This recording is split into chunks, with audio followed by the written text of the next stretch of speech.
Welcome to Next Start Tutorials, my dear friends.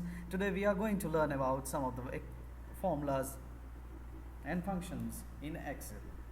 See, we have got some list already and we have to find the sum of the respective columns. The first one is males, main cultivators, females, males, females, and if you take the calculator and start calculating, it will take a lot of time. But here the sum, you have the formula. For example, what this sum formula contains. So click that cell and see on the top. This is equal to sum brackets B12. B, where is B12? This one. 2. B21. So this one, B21. Hence we found the sum. Now for example, if you want to find the sum of this, you have to just go to this place, auto sum. Dear friends, you can see this auto sum. Press this and it will auto select the range and you have to just press enter. Similarly here, auto sum, press enter.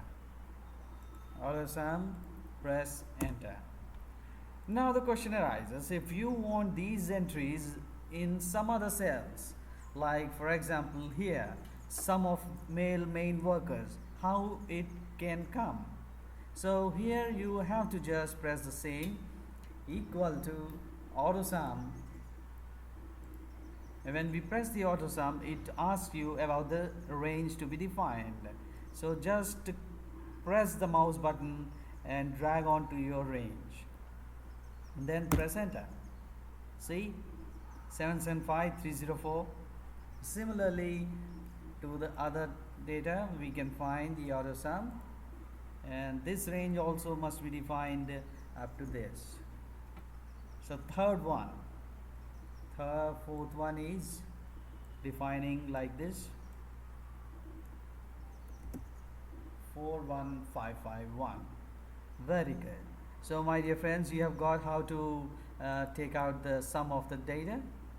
Very good. Thank you very much. Subscribe to Next Start Tutorials and have a nice day.